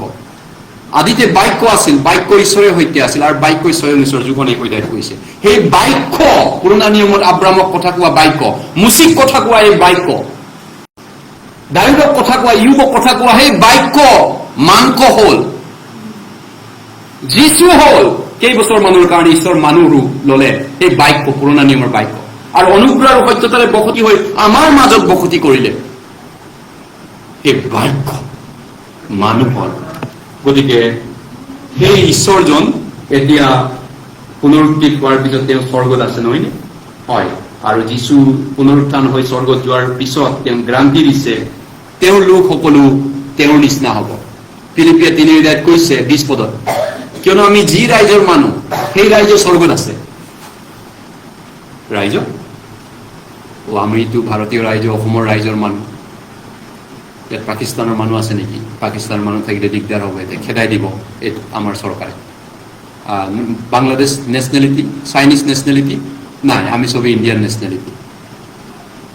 কিন্তু আমাৰ আন এটা নেশ্যনেলিটি আছে, হেভেনলি নেশ্যনেলিটি। আমি স্বৰ্গ ৰাইজৰ নাগৰিক, আৰু তাৰে পৰা আহিব বুলি আমাৰ ত্ৰাণকৰ্তা প্ৰভু যীশুখ্ৰীষ্টলৈ আমি আগ্ৰহেৰে বাট চাই আছো। ওপৰৰ পৰা, পৰম দেশৰ পৰা আহিব, আৰু আমাৰ এই নি অৱস্থাৰ শৰীৰক ৰূপান্তৰ কৰি, বিশ্বাস যেনেকে পখিলা হয় তেনেকৈ আমাক ৰূপান্তৰ কৰি চেঞ্জ কৰিব, বদলি কৰিব, আৰু তেওঁৰ সমৰূপ কৰিব, তেওঁৰ নিচিনা, যীশুৰ নিচিনা বনাব আমাক। এইটো গ্ৰান্তি আছে নহয় নে? সপোনে মাত্ৰ? গ্ৰান্তি, ৱাৰেণ্টি নহয়, গ্ৰান্তি। কেৱল নতুন জন্ম পোৱাবিলাকৰ কাৰণে নহয়, বৰ্ণ এগেইন খ্ৰীষ্টানৰ কাৰণে। গতিকে আমি সেই গ্ৰান্তিত বিশ্বাস কৰোঁ। ৱাৰেণ্টি নহয়, সম্পূৰ্ণ গ্ৰান্তি আছে। গতিকে আমি দেহাটো নতুন দেহা পাম। এই দেহাৰ বদলি 1 Corinthians 15 আকৌ এবাৰ বুলি কৈছোঁ। 1 Corinthians 15, 1 Corinthians chapter 15, 1 Corinthians chapter 15। Exactly নোহোৱাৰ বানপানীৰ সময়ৰ আগে আগে নোহোৱাও প্ৰচাৰ কৰিছিল। যীশু বানপানী হ'ব এনেকে বিচাৰ কৰিব, ঠিক তেনেকুৱা আজি প্ৰচাৰ কৰি আছো। যীশুৱে কৈছে নোহাৰ বানপানীৰ দৰে মোৰ আগমনৰটো হ'ব, মানুহে বিশ্বাস নকৰিব, ঠাট্টা কৰিব, উৰুৱাই দিব। এচাম মানুহ আছে, প্ৰথম ভিতৰতো এইটো কৈছে, দ্বিতীয় ভিতৰত প্ৰথম ভিতৰতো কৈছে। যে 1 Corinthians গৈছো 15 আকৌ এবাৰ, 1 Corinthians 15 আকৌ এবাৰ গৈছো। 1 Corinthians chapter 15, 54, 44 পদ, verse 44, 54 নহয়, 44 পদ, 44 পদ, 44। আহক আমি একেলগে পঢ়ো। 44, 44 পদ। যিহক ৰোৱা যায় সেয়ে স্বাভাৱিক দেহ, যিহক তোলা হয় সেয়ে আত্মিক দেহ। যদি প্ৰাণিক দেহ আছে তেন্তে আত্মিক দেহাও আছে। যিহক ৰোৱা যায় সেয়ে স্বাভাৱিক দেহ। আমাৰ বৰাদেৱ আজি হয়তো তেওঁ নশ্বৰ দেহ মানুহে কয় জগতৰ মানুহে পঞ্চভূতত বিলীন হৈ যাব। অৱশ্যে এইটো শব্দটো ব্যৱহাৰ কৰে বহুত ধনী মানুহ বা ডাঙৰ পদবী মানুহকে ব্যৱহাৰ কৰে। সাধাৰণ কাটি খোৱা ভিক্ষাৰী বা সাধাৰণ মানুহ মৰিলে টায়াৰ জ্বলাই বা য'ত ত'ত বিদায় শ্মশানত, গাঁৱলীয়া শ্মশানত বা স্থানীয় লোকেল শ্মশানতে বিদায় দিয়া হয় সোনকালে যিমান পাৰে, বডিটো ডিছপ'জ কৰা হয়, নহয় নে? কিন্তু ৰাষ্ট্ৰপতি মৰিছে, দেশৰ প্ৰধানমন্ত্ৰী মৰিছে, কোনোবা জগতৰ ডাঙৰ মানুহ মৰিছে, পঞ্চভূতত বিলীন হৈ গ'ল তেওঁৰ বডি।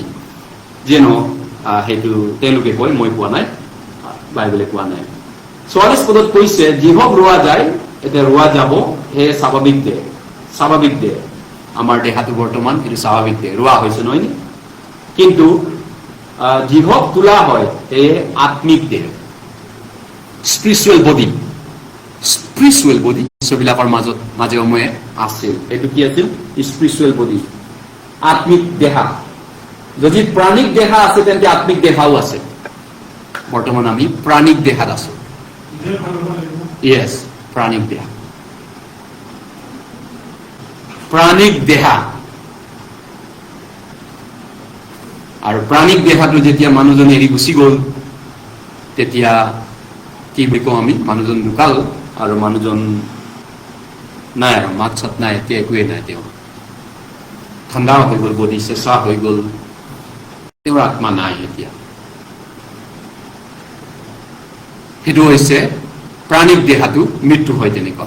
কিন্তু আত্মিক দেহাটোৰ কথাটো বাইবেলে কৈছে, আত্মিক দেহা এদিন হলে সেইটো অমৰ হয়। ইয়াতে 49 পদতো আছে, 49 একে অধ্যায়, প্ৰথম কৰিন্থীয় 15 অধ্যায় 49, 49। আৰু আমি যেনেকৈ এই মৃন্ময়জনৰ মূৰ্তি ধাৰণ কৰিলো, মৃন্ময়জনে মানে ধূলিৰ পৰা আদামক বনাইছিলে, এইটো অসমীয়া বাইবেলত মৃন্ময় ইয়াতে এনেকে অনুবাদ কৰিছে। যেনেকৈ আমি ধূলিৰ দেহাটো আদামৰ পৰা পালো, মাটিৰ দেহা ধূলিৰ কণ্টেক্ট থকা দেহা, তেনেকৈ স্বৰ্গীয়জনৰ, এইটো স্বৰ্গীয়জন ওপৰৰ পৰা, যিয়ে কৈছে মই ওপৰৰ পৰা হৈছো, তোমালোক তলৰ পৰা হৈছা, তোমালোক মাটিৰ পৰা ধূলিৰ পৰা হৈছা, মই ওপৰৰ পৰা হৈছো। স্বৰ্গীয়জনৰ মূৰ্তিও ধাৰণ কৰিম। ইয়াৰ দ্বাৰা অৰ্থটো কি হৈছে? আমাক ঈশ্বৰে বৰ্তমান যিটো বডি দিছে, সেইটো আমি যিটো নেকি ধূলি ৰূপ, ধূলি দাস, ধূলিৰ পৰা আমাক এই দেহাটো বনোৱা হৈছে। গতিকে মানুহ মৰিলে পুনৰাই ধূলিলৈ যায়গে বডিটো, নহয় নে? বডিটো ডিছপ'জ কৰাৰ পিছত এই ধূলিত মিলিত হয়। আৰু পঞ্চভূতত বিলীন হল বুলি কওঁতে কোনটো ক'ব বিচাৰিছে? হয়তো তেওঁলোকে চাই যেতিয়া মৰা মানুহ জ্বলিব, তাৰ কিবা ধোঁৱাটো উঠিব, সেই ধোঁৱাটো ওপৰত গ'ল, সেইটোকে নে কিন্তু কোনটো ক'ব বিচাৰিছে নাজানো। একচুৱেলি ধূলিৰ পৰা আহিছে, ধূলিত যায়, from dust to dust. কিন্তু ইয়াত কৈছে we shall be bear the image of the heavenly man. স্বৰ্গীয় পুৰুষজনৰ অৱতাৰ ধৰিম আমি, স্বৰ্গীয় পুৰুষজনৰ ৰূপ দেখা পাম আমি। এইজন খ্ৰীষ্ট অমৰ। গতিকে লৈ এয়া হৈছে যীশুৰ আগমনৰ সময়ত। এতিয়া কথাটো হৈছে যীশুৰ আগমনটো 7 বছৰ মহাকেলেকৰ পিছত হ'ব নে আগত হ'ব? যিহেতু পৃথিৱীলৈ বিচাৰ আহি আছে, পানিচমেণ্ট আহি আছে, শেষ কৰাৰ আগে আগে, পৃথিৱী ধ্বংস হোৱাৰ আগে আগে যীশুৱে কৈছে আকাল হ'ব, মহামাৰী হ'ব, যুদ্ধ আৰু যুদ্ধৰ সম্ভাৱনাৰ বাতৰি শুনিবা, অনেকৰ প্ৰেম চেঁচা হ'ব, অধৰ্ম অধিক হ'ব, ভূমিকম্প, আকাল, মহামাৰী ইত্যাদি ইত্যাদি বিলাক। তাৰপিছত পৃথিৱীখন যুদ্ধ হ'ব। গতিকে লৈ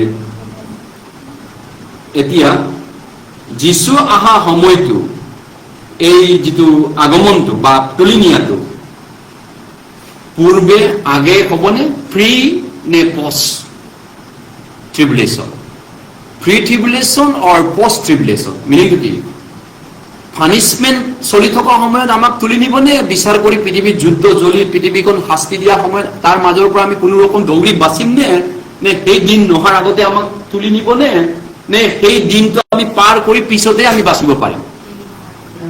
এইটো বাইবেলে কি কৈছে সেইটো আমি চাব বিচাৰিছো।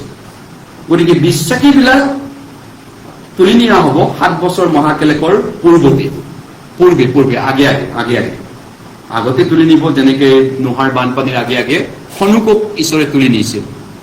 আদি পুস্তক 5 অধ্যায়ত কৈছে হনুকক ঈশ্বৰে বানপানীৰ পৰা আগে আগে মৃত্যু নেদেখিবৰ নিমিত্তে তেওঁ জিন্দা স্বৰ্গলৈ ঈশ্বৰে নিলে। তেনেকুৱা নমৰাকে 3জন নে কিমান মানুহ স্বৰ্গলৈ গৈছে মৃত্যু নোহোৱাকে। গতিকে যীশুখ্ৰীষ্ট যেতিয়া ঘূৰি আহিব সেইটো কি বুলি কোৱা হয়, ৰেপচাৰ বা তুলি নিয়া বুলি কোৱা হয়। গতিকে তেতিয়া তেওঁৰ মণ্ডলী তেওঁৰ মণ্ডলী উঠাই নিয়া হ'ব। মণ্ডলী মানে কি, গীৰ্জাঘৰ নহয়, আপুনি মই নতুন জন্ম পোৱাবিলাক, তেওঁলোকক 7 বছৰ মহাক্লেশৰ আগে আগে তুলি নিয়া হ'ব। সেইটো হৈছে 7 year গ্ৰেট ট্ৰিবুলেশ্যন আগে আগে, 7 বছৰ মহাক্লেশৰ আগে আগে। গতিকে তেওঁ এই পৃথিৱীত আহিছিলে আৰু তেওঁ পৃথিৱীত অহা সময়ত ঈশ্বৰৰ বিচাৰটো লগত তেওঁৰ আহাৰ লগত এটেচমেণ্ট আছে। গতিকে যেতিয়া বাইবেলে এইটো প্ৰি ট্ৰিবুলেশ্যন ৰেপচাৰ বুলি কেনেকে বুজি পাম? প্ৰি ট্ৰিবুলেশ্যন মানে প্ৰাক তুলি নিয়া হ'ব, বিচাৰৰ আগে আগে হ'ব। বিচাৰৰ প্ৰক্ৰিয়াৰ কষ্টৰ মাজেদি আমি উঠিব নালাগে। দুখ কষ্ট, আমি যুদ্ধ জ্বলি আছে, নিউক্লিয়াৰ বম ফুটিছে, চাইনা জাপান ইণ্ডিয়া মাৰামাৰি কৰিছে, কাটা মাৰা, বিশ্বত অসুবিধা হৈছে, আকাল মহামাৰী, বহুত অসুবিধাৰ মাজেদি আমি কোনো ৰকম যিছু আগমত দৌৰি দৌৰি তেনেকে নহয়। সেই দিন নহয় আগতেই মণ্ডলী হেৰাই যাব পৃথিৱীৰ পৰা। আমি খ্ৰীষ্টৰ লোকসকল নতুন জন্ম পোৱাবিলাকক ওপৰলৈ তুলি নিয়া হ'ব। সেই দিনৰ মাজেদিও নহয় বা সেই দিনটোৰ সময়তো নহয় বা তাৰ সেই দিন চলি থকাৰ সময়তো নহয়, তাৰ পিছতো নহয়। গতিকে কিছুমান বাইবেল পণ্ডিত বিলাকে, বাইবেলৰ ভাঙনি কৰোতাবিলাকে বিশেষভাৱে বেছিভাগেই তেওঁলোকে এইটো কয় যে যীচুক তুলি নিয়াটো বিশ্বাসীবিলাকক পৃথিৱীক ঈশ্বৰৰ ক্ৰোধ বাকি দিয়াৰ আগে আগে ঘটনাটো ঘটিব। যেতিয়া ঈশ্বৰে এই পাপিষ্ঠ জগতলৈ তেওঁৰ ক্ৰোধ বাকি দিব, খং উজাৰি দিব, পানিচমেণ্টৰ খং উজাৰি দিব, সেই উজাৰা দিন আগে আগে যীচু আহিব তেওঁৰ মানুহবিলাকক নিবলৈ। গতিকে পৃথিৱী এতিয়া মানুহে পাপ কৰি আছে, নহয়নে? কিমান ধুনীয়া মানুহে পাপ কৰি আছে। গুৱাহাটী এতিয়া ছচিয়েল মিডিয়া চাব নোৱাৰে গুৱাহাটীত কি কি হৈ আছে, হয়নে? গুৱাহাটী ৰাতি গণেশগুৰি, খানাপাৰা, পল্টন বজাৰ, এইবিলাক এতিয়া সেইদিনা বাপ্তিছ ইনৰ পিছত ঘটনাবিলাক কিমান পাতি লৈ আছে। অল আছামত এইটো ওলাই আছে দিনক দিনে।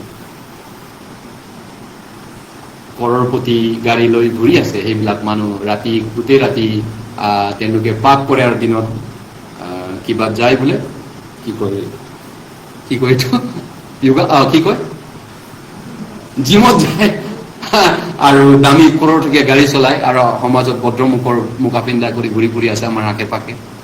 দিনক বহুত পাপ বাঢ়িছে আৰু পাপিষ্ট মানুহবিলাকৰ পানিচমেণ্ট দিয়াৰ আগে আগে যীচু তেওঁৰ মানুহবিলাকক এই পৃথিৱীৰ পৰা উঠাই নিব। গতিকে ঈশ্বৰে পাপিষ্ট জগতৰ ওপৰত তেওঁৰ খং বাকি দিব, ফাইনেল খংটো, আৰু তাৰ আগে আগে যীচুৱে আহি যাব। যোখন 14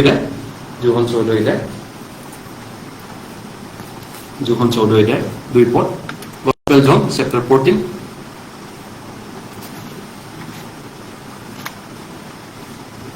John 14 2 পদ। Gospel John chapter 14 verse 2, John 14 2 পদ। মোৰ পিতৃৰ ঘৰত অনেক থকা ঠাই আছে, নোহোৱা হলে যীশুৱে মই তোমালোকক কলোহেঁতেন, কিয়নো মই যীশুৱে তোমালোকলৈ ঠাই যুগুত কৰিবলৈ যাওঁ। আৰু মই তোমালোকলৈ যদি ঠাই যুগুত কৰোগে, তেন্তে মই যি ঠাইত থাকো তোমালোকো সেই ঠাইত যেন থাকিবলৈ পায়, এই নিমিত্তে মই আকৌ আহি তোমালোকক মোৰ ওচৰলৈ লৈ যাম। ৱাৰেণ্টি নহয়, গ্ৰান্টি। যীশুৱে তেওঁৰ বাক্যত জবান দিছে, প্ৰমিছ কৰিছে, কথা দিছে, যিটো নেকি ভাঙিব নোৱাৰা লিগেল ডকুমেণ্ট হয়। এইটো ভাঙিব নোৱাৰে, ইয়াৰ জবানটো আপুনি লৰচৰ কৰিব নোৱাৰে। আনকি এই জগতৰ কিছুমান এফিডেভিট, কৰ্ট এফিডেভিট বা power of attorney, irrevocable power of attorney, জগতৰ কিছুমান কৰ্টৰ লিগেল কথাও ভাঙিব নোৱাৰা শব্দ আছে। গতিকে কিছুমানে সেইকাৰণে বিভিন্ন ধৰণৰ কৰ্টত গৈ এগ্ৰিমেণ্ট কৰে, তেনে কৰ্ট মেৰিজ কৰে, বিভিন্ন ধৰণৰ কৰ্টত কাম কৰে, নহয় নে? লিগেল শব্দ। ঠিক লিগেল শব্দতকৈ জীৱন্ত ঈশ্বৰৰ বাক্যই কৈছে। যীশুৱে কৈছে, গ্ৰান্তি দিছে, যীশু আহি আছে সোনকালে পাপিষ্টবিলাকক পানিছমেণ্ট দিবলৈ। গতিকে যীশুৱে প্ৰতিজ্ঞা কৰিছে, জবান দিছে, তেওঁ ঘূৰি আহিব পুনৰ আৰু তেওঁৰ লোকসকলক তেওঁ গ্ৰহণ কৰিব। প্ৰাকৃত বাক্য 3 অধ্যায়, প্ৰাকৃত বাক্য 3 অধ্যায়, Revelation chapter 3, প্ৰাকৃত বাক্য 3 অধ্যায়, প্ৰাকৃত বাক্য 3 অধ্যায় 10 পদ। Revelation chapter 3 verse 10,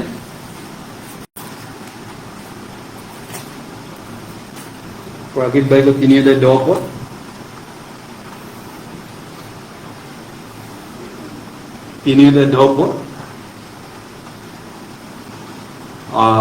তুমি মোৰ ধৈৰ্যৰ কথা পালন কৰা, যি পৰীক্ষাৰ কাল পৃথিৱী নিবাসীবিলাকক পৰীক্ষা কৰিবৰ কাৰণে গোটেই জগতৰ ওপৰলৈ আহিবলৈ উদ্যত আছে, সেই কালৰ পৰা ময়ো তোমাক ৰক্ষা কৰিম। ইয়াত কৈছে তুমি মোৰ ধৈৰ্যৰ কথা পালন কৰা। গতিকে নতুন জন্মৰ পৰা খ্ৰীষ্টানক কৈছে, তুমি মোৰ ধৈৰ্যৰ কথা পালন কৰা, যি পৰীক্ষাৰ কাল, পৰীক্ষা এতিয়ালৈকে হোৱা নাই পৃথিৱীবিলাক, নহয় নে? গতিকে আমি কেতিয়াবা পৰীক্ষাত পৰিলেও এই জগতে পৰীক্ষাত পৰা নাই। যীশুৱে পৰীক্ষাত পৰিছিল পৃথিৱীত, তেওঁ 40 দিন 40 ৰাতি লগুণত আছিল, তেওঁ পৰীক্ষাত পৰিছিল। কিন্তু পৃথিৱীখনক এতিয়ালৈকে ঈশ্বৰে পৰীক্ষা কৰি চোৱা নাই। কিন্তু পৰীক্ষা কৰি চাব, এই পৃথিৱীৰ মানুহবিলাক যিমান উস্তাদি দেখাই আছে, নহয় জানো? টেষ্ট কৰা চোৱা হ'ব, পৰীক্ষা কৰি চোৱা হ'ব। তেওঁলোকক এদিন খ্ৰীষ্টাৰীৰ আগত তেওঁলোকক এৰি দিয়া হ'ব।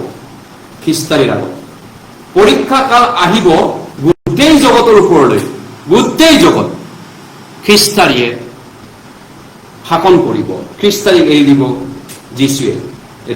এতিয়ালৈকে যীশুৰ হাততেই পৃথিৱীখন আছেচোন, ঈশ্বৰৰ হাততে আছে, সেইকাৰণে বাচি আছে কিবা এটা কাৰণত। সেই কালৰ পৰা সেই খ্ৰীষ্টাৰীৰ যিটো পানিছমেণ্ট, 7 বছৰীয়া মহাক্লেশৰ পৰা মই তোমাক ৰক্ষা কৰিম। ঈশ্বৰৰ সন্তানক ঈশ্বৰে প্ৰতিজ্ঞা কৰিছে, নহয়? আমাক সেই দিনটো আমাক এৰি নিদিয়ে, সেই দিনৰ মাজেদি আমাক যাব নিদিব। গতিকে আপোনাক মোক বাইবেলে কৈছে সেই দিনটোৰ পৰা বচাব, ৰিমুভ, সেই দিনটোৰ পৰা আপোনাক উদ্ধাৰ কৰিব। গতিকে যীশু প্ৰথম আহি আমাৰ পাপৰ কাৰণে জীৱন দিলে, আমাৰ আত্মাটোক বচালে, আৰু সেই দিনটোৰ পৰা আমাক বচাব, সেই মহা বিপদৰ পৰা। যীশু চাই আছে, এতিয়াও শুনি আছে, নহয় নে? এতিয়া যীশু সাক্ষী আছে, তেওঁৰ কথা মই কৈ আছো। হয়, তেওঁ আহিব আপোনাক মোক লৈ যাব। গতিকে তেওঁ পৃথিৱীক ৰাজত্ব কৰিবলৈ নাহে, তেতিয়া নহব যে যীশু তেতিয়া ৰাজ্য স্থাপন কৰিব আহিব, 1000 বছৰ স্থাপন কৰিব, ৰাজা উকা ৰাজা, তেওঁ মিলেনিয়াম কিংডম 1000 বছৰ তেতিয়া স্থাপন কৰিব, নহয়, তেতিয়া নাহে।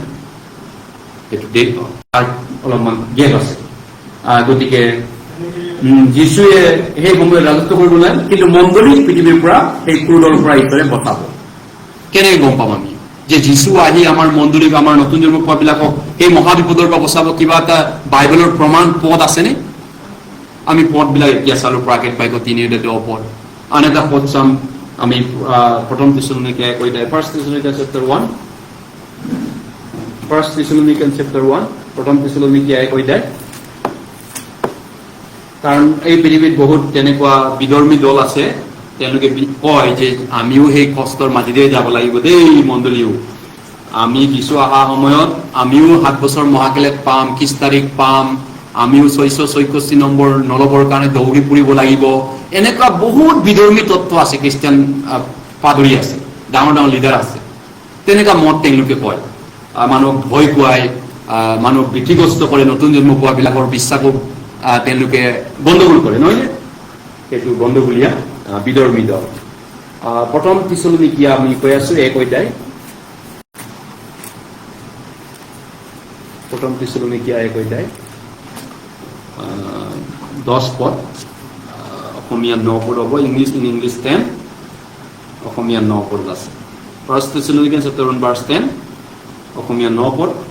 কাৰণ আমাৰ বিষয়ে, অৰ্থাৎ তোমালোকৰ ওচৰলৈ আমাৰ যোৱা কেনে হৈছে, আৰু তোমালোকে জীৱনময় সত্য ঈশ্বৰ, জীৱন্ত সত্য ঈশ্বৰৰ সেৱা কৰিবলৈ, আৰু যিজনক ঈশ্বৰে মৃত্যুবিলাকৰ মাজৰ পৰা তুলিলে, অৰ্থাৎ আগলৈ হ'ব লগা ক্ৰোধৰ পৰা আমাৰ উদ্ধাৰকৰ্তা, তেওঁৰ পুত্ৰ যি যীশু, আগলৈ হ'ব লগা ক্ৰুড, ফিউচাৰ হ'ব লগা ক্ৰুডৰ পৰা আমাৰ উদ্ধাৰকৰ্তা। এই আগলৈ হ'ব লগা ক্ৰুড কি কি হয়, কি কি ক্ৰুড?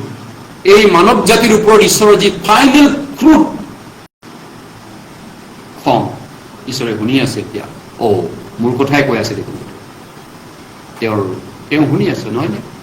পবিত্ৰ আত্মা গম পাই আছে। গতিকে ফাইনেল ক্ৰুডৰ আগে আগে সেই ফাইনেল ক্ৰুড, খং, পানিছমেণ্ট, বিচাৰৰ পৰা যিছু উদ্ধাৰকৰ্তা হয়। কাৰ কাৰণে? আপোনাৰ মোক বচাওঁতা নতুন জন্ম পোৱা খ্ৰীষ্টানবিলাক। গতিকে মণ্ডলী সেই ক্ৰুডৰ মাজেদি যাব নালাগে। মণ্ডলী আছে কাৰণে এতিয়া সেই ক্ৰুডটো ঈশ্বৰে দিব পৰা নাই, নহয়নে? মণ্ডলী থকাৰ কাৰণে এতিয়া বাচি আছে, নহ'লে চাইনাই কিবা এটেক কৰো লাগি আছে। টাইৱান মাৰো টাইৱানক যদি চাইনাই মাৰে, এটেক কৰে, ভৱিষ্যতে কৰিব পাৰে, আমেৰিকাই আকৌ আহিব। গতিকে চাৰিওফালে বিপদ নিশ্চিত। গতিকে এতিয়া কি হ'ব দিনকাল আমি নাজানো। এদিনতে যিহেতু দ্বিতীয় থেছালনিকালৈ গৈছো, মানুহে ভাবিছে শান্তি, নিৰ্বিঘ্নতা, ভাল দিন আহিব, কিন্তু বাইবেলে কৈছে সেই দিন শান্তি আনন্দ বুলি কৈ থাকোঁতে এদিনতে পৃথিৱী বদলি হ'ব, আহিব যিছু অহা দিনত। দ্বিতীয় থেছালনিকা 2 অধ্যায়, 2 থেছালনিকা chapter 2 verse 6 and 7, 6 আৰু 7 পদ। 2 থেছালনিকা, দ্বিতীয় থেছালনিকা 2 অধ্যায় 6 আৰু 7 পদ। আৰু ইয়াত কৈছে, আৰু সি তাৰ নিৰূপিত কাল প্ৰকাশিত হ'বলৈ, সি মানে এইটো 30 তাৰিখ কৈছে, এণ্টি খ্ৰাইষ্ট, 666 নম্বৰ দিব লগা, বিশ্বত যুদ্ধ ঘোষণা কৰিব লগা পুতিন লেখীয়া নে কোন লেখীয়া মানুহ এটা ওলাব। আৰু কিহে নিবাৰণ কৰিছে তাক? সেই 30 তাৰিখ কোনে নিবাৰণ কৰিছে তাক তোমালোকে এতিয়া জানা, কিয়নো অধৰ্মৰ সেই নিগুদ্ধত্বই এতিয়াও কাৰ্যসাধন কৰি আছে। কেৱল এই বৰ্তমান নিবাৰণ কৰ্তা নুগুচে, মানে গুপুতে সাধন কৰে। বৰ্তমান নিবাৰণ কৰ্তা পবিত্ৰ আত্মা বা মণ্ডলী বুলি কোৱা যায়, চাৰ্চ বা হলি স্পিৰিট। গতিকে প্ৰভুৰ আত্মা পৃথিৱীত আছে বা প্ৰভুৰ মণ্ডলী এতিয়া পৃথিৱীত আছে। প্ৰভুৱে কেনেকৈনো পৃথিৱীত পানিছমেণ্ট দিব পাৰে আকৌ? এইটোতো সম্ভৱ নহয়, কাৰণ প্ৰভুৰ আত্মা, প্ৰভুৰ শৰীৰটো এতিয়াও আছে, প্ৰভুৰ যিছুৰ দেহাটো, তেওঁৰ মণ্ডলী, তেওঁৰ শৰীৰ, তেওঁৰ মণ্ডলী পৃথিৱীত এতিয়াও চাৰিওফালে লণ্ডন, আমেৰিকা, ইউৰোপ, চাইনা, গোটেই বিশ্বত আছে, নহয়নে? চেগা চুৰুকাকৈ চুকে কোণে, জাগুন, জয়ৰামপুৰ, অৰুণাচল চুকে কোণে, অসমৰ চুকে, সকলো তেওঁৰ সাধুবিলাক এজন দুজন য'তে ত'তে গোট খাই আছে, নহয়নে? গতিকে তেওঁৰ সাধুবিলাক থাকোঁতে কেনেকৈ পৃথিৱীক তেওঁ সেই খ্ৰীষ্টাৰে আগতে এৰি দিব?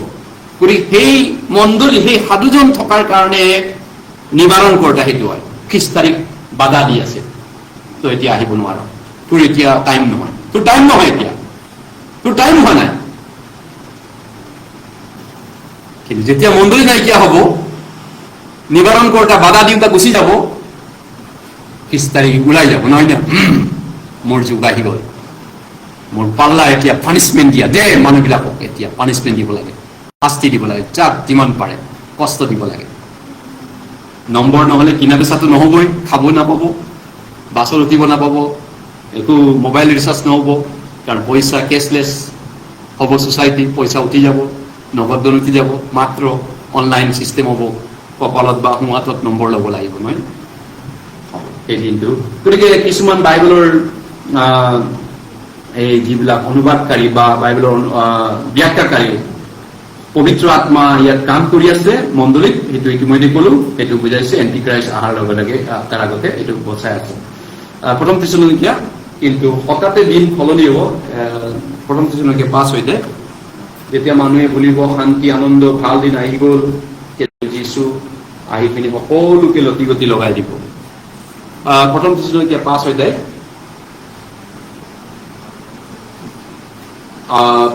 2 আৰু 3 পদ। First Thessalonians chapter 5 verse 2 and 3, কিয়নো ৰাতি যেনেকৈ চোৰে আহে তেনেকৈ প্ৰভুৰ দিন আহিব, ইয়াক তোমালোকে নিশ্চয়কৈ জানা। যেতিয়া মানুহবিলাকে বুলিব শান্তি আৰু নিৰ্বিঘ্নতা, শান্তি আনন্দৰ দিন আহিল, আমাৰ বহুত ভাল হ'ল পৃথিৱীটো, তেতিয়া গৰ্ভৱতীৰ প্ৰসৱ বেদনাৰ নিচিনাকৈ তেওঁবিলাকৰ আকস্মিক বিনাশ উপস্থিত হ'ব, তাতে তেওঁবিলাকে কোনোমতে হাৰিব নোৱাৰিব। এইটো তেওঁবিলাক মানে আমাক কোৱা নাই, নতুন জন্ম নোপোৱা সমাজটোক কৈছে, উদ্ধাৰ নোপোৱা সমাজটোক। গতিকে ইয়াত যেতিয়া মানুহবিলাকে যিশুৰ বাহিৰৰ মানুহবিলাকে, যিশুৰ মানুহবিলাক নহয়, যেতিয়া মানুহবিলাকে, পৃথিৱীৰ মানুহবিলাক, সংসাৰৰ মানুহবিলাকে বুলিব শান্তি আনন্দ এনজয়, পৃথিৱী বহুত ভাল হ'ল। পৃথিৱী প্ৰথমতে তেনেকুৱা শান্তি লৈ আহিব, কাৰণ ৰাছিয়াৰ ৰাষ্ট্ৰপতি পুটিন আৰু আমেৰিকাৰ ৰাষ্ট্ৰপতি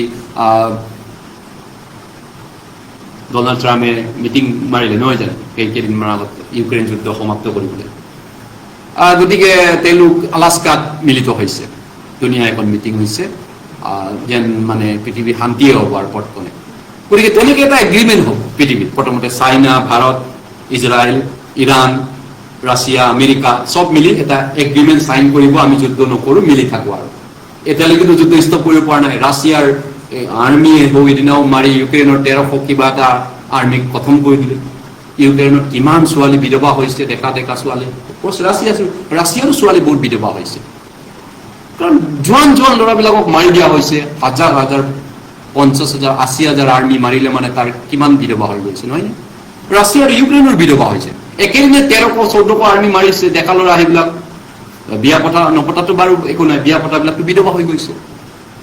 এতিয়া যুদ্ধ, গতিকে যুদ্ধ কেনেকুৱাকৈ বন্ধ কৰিবলৈ চেষ্টা কৰিছে, যুদ্ধ চেগা চুৰুকাকে চলিয়ে আছে। এতিয়া চাইনাৰ লগত ফ্ৰেণ্ডশ্বিপ কৰিবলৈ ভাৰতে উপায়হীন হ'ব লগা হৈছে, কাৰণ আমেৰিকাই টেৰিফ লগাইছে বহুত ভাৰতৰ ওপৰত, কাৰণ ৰাছিয়াৰ পৰা ভাৰতে খাৰুৱা তেল কিনি আছে। যদিও আমেৰিকাই প্ৰেছাৰ দিছে বন্ধ কৰক খাৰুৱা তেল, আপোনালোকে আমাৰ পৰা কিনক, কিন্তু ভাৰতে কৈছে আমাৰ লাভ হ'লে আমি তাৰ পৰা কিনিম। ভাৰতেও নজৰ বন্ধা, আমেৰিকাও কৈছে তেনেহ'লে আমি তোমালোকৰ ওপৰত টেৰিফ লগাম। ভাৰতৰ শ্বেয়াৰ বজাৰ গিৰি গৈছে, ভাৰতৰ মাৰ্কেট মুদ্ৰাস্ফীতি বাঢ়ি গৈছে।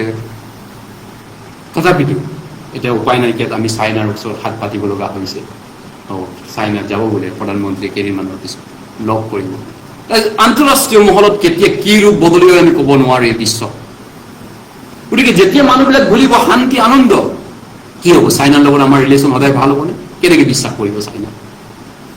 এটা চিটুৱেশ্যন ক'ৰবাত অৰুণাচলতো যদি কয় আমাৰ বোলে আধা আমাক লৈ গ'ল, তেতিয়াই যুদ্ধ আৰম্ভ কৰিব। গতিকে এইটো ক'ব নোৱাৰে বিশ্বটো শান্তি হ'ব, আনন্দ হ'ব, এইটো পৰম দেশ হ'ব, বিশ্বটো স্বৰ্গ বনাব পাৰিব, নাই, কোনো পধ্যে ক'ব নোৱাৰে। যিহেতু তাৰ আগতে শান্তি লাগিব, কিন্তু ফাইনেল বিচাৰ কৰাৰ আগতে পৃথিৱীত এগ্ৰিমেণ্ট কৰিব।